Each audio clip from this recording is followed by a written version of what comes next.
আসহাবাল জান্নাতিল ইয়াওমা ফি শুগুলিন ফাকিহুন। জান্নাতীরা জান্নাতের মধ্যে আনন্দে মাশগুল থাকবে, জান্নাতীরা জান্নাতের মধ্যে আনন্দে মাশগুল থাকবে। আরে জান্নাতীরা যা ইচ্ছে পোষণ করবে তাই হবে। যদি মাছ খেতে চায় মাছ গালের কাছে চলে আসবে, আপেল খেতে চায় আপেল চলে আসবে, শরাব যদি কেউ খেতে চায় শরাব চলে আসবে। এই দুনিয়ার মানুষগুলো এবার মনে হয় মাথার মধ্যে একটু চক্কর দিল, হুজুর একটু বুঝে এখন বুঝলাম না।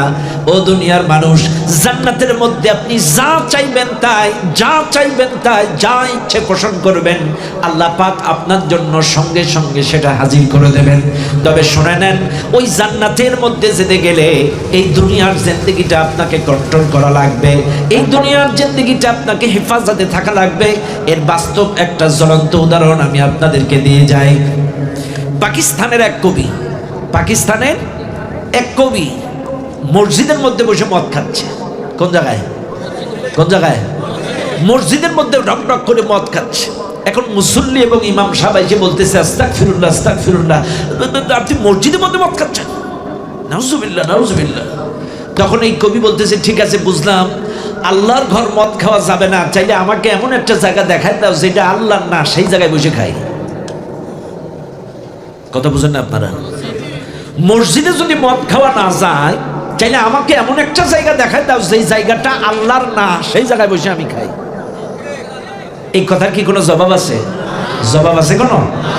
এখন আরেক কবি বলতেছে, একই মসজিদে আরেক কবি নামাজ পড়তে আসছে, সে বলতেছে হ্যাঁ একটা জায়গা আছে যেই জায়গাটায় আল্লাহ নাই। কোন জায়গা? বলছে কাফের অন্তরে আল্লাহ নাই, কাফের অন্তরে কি নাই, এই জায়গায় খাওয়া যায়। তখন এই কবি বলছে না, তোমার ধারণা ভুল, কারণ তোমরাই বলো আল্লাহ যখন বৃষ্টি বর্ষণ করে শুধু কি মুসলিম পাড়ায় দেয় না কাফের পাড়ায়ও দেয়? বলছে না কাফের পাড়ায় দেয়। আচ্ছা, আল্লাহ যখন মানুষকে রিজিক দেন শুধু মুসলমানদের দেন না কাফেরদেরও দেন? আল্লাহ যখন রিজিক দেন শুধু অক্সিজেন দেন শুধু কি কাফের পাড়ায় দেয় না মুসলিম পাড়ায়ও দেয়? সবাই পায়। চাইলে শোনো, আল্লাহর অনুগ্রহ দয়া কাফের অন্তরেও আছে, কিন্তু কাফের এটা বুঝতে পারে না, কাফের এটা ধরতে পারে না, কাজে এই জায়গায়ও মদ খাওয়া যাবে না।